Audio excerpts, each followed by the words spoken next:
Hey guys, thanks for joining me, and if you like what you see, please subscribe.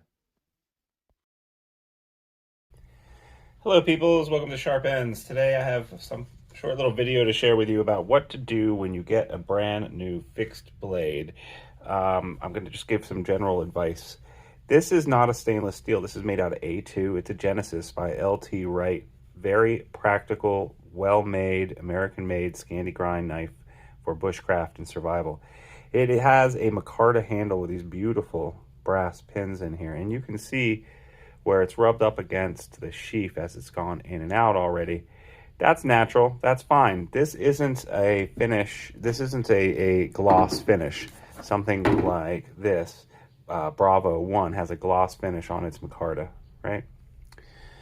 The gloss finish is going to be a little bit more slippery, especially when it's wet, but I think it's more of a thing for looks. I think given the ergodynamics of this knife, of this Bravo, that it's not going to fall on my hand anyway. I went ahead and got the non-glossy version. I don't even remember if they had a glossy version of this, but the flat version of this. So one of the things I'm going to want to do is put some food mineral oil in that. And the other thing I want to do is give a protective coating to this A2 knife tool steel, which is not stainless. So the first thing I want to do is get a work rag, and I'm going to take a little bit of isopropyl alcohol, and I'm going to make sure that there is absolutely no more oil left on this blade. I just want to make sure it's absolutely clean before I do this next step. And with this Genesis too, all right, actually, so the next thing I'm going to do actually is, and I'm going to do this off camera, is I'm going to strop this knife. I know it just came razor sharp, but I'm going to strop it. I've made a video about how to strop. It's a very easy way to maintain your knife. If you have a heavy user and you strop it once a week, it's going to maintain its sharpness for a very long time. So I'm going to strop this. I'm going to pause it right now. All right, I'm back. So I've stropped this knife. This is clean. Clean it off with alcohol. The next thing I'm going to do is I'm going to treat this blade. I'm going to treat it with KPL Knife Shield. This will go inside the cracks of the A2 and will penetrate the steel and make it just a little bit more waterproof. You want to shake it up first. I've done a review and a how-to of how to use this as well. Just search my channel. Shake it up really, really, really well. And then I'm going to carefully spray this. I'm going to do this off camera just because I don't want to get this stuff on my nice black background. So I put some on there, and now I'm going to put it on here. It needs to sit for about 60 seconds or so. I'm going to make sure it gets on the top here as well. And then I'm going to spray the other side. And just use my finger carefully not to cut myself on the thing. Make sure it gets all over the blade. Then it needs to sit for about 30 seconds, 45 seconds. And then we can clean it off. The next step on this is you need to clean your Micatra off, which I'm not going to bother doing because it's a brand new knife. And you're going to need to then put food safe mineral oil in there. I could use KPL on this as well. I prefer to use food grade mineral oil on this too, or on this instead. It's going to soak into the Micatra and just give it a little bit of extra protection, and will also hide marks like this where it goes in and out of the sheath. So now I'm going to go ahead and wipe off the KPL.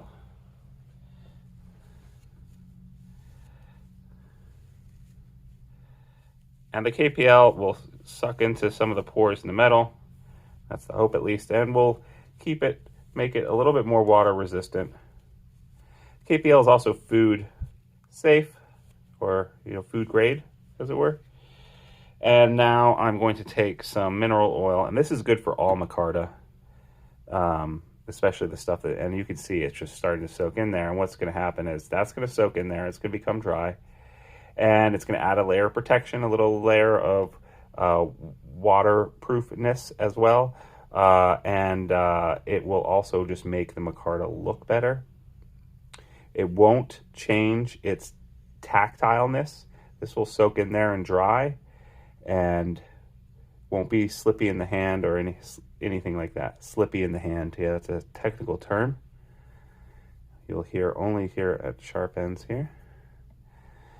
So yeah, and you see once the food grade mineral oil is in there too, it definitely makes the brass stick out a little bit more, which is awesome.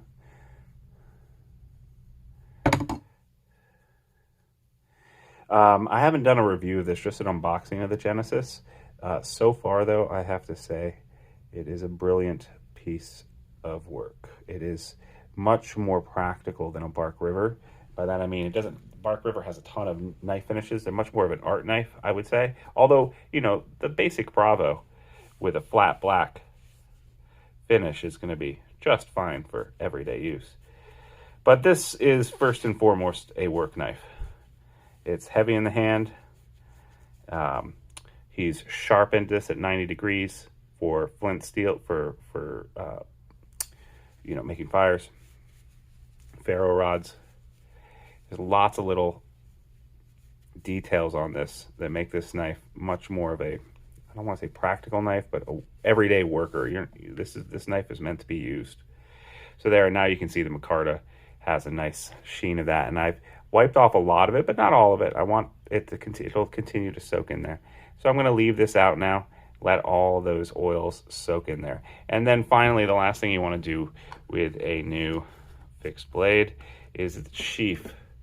So I'm not going to do this on camera because I've, again, already done a video of this, but this needs to be sealed with Sno Seal. And in fact, LT Wright suggests using Sno Seal. It is a great thing to use. I just did a video of it, I think last week or the week before.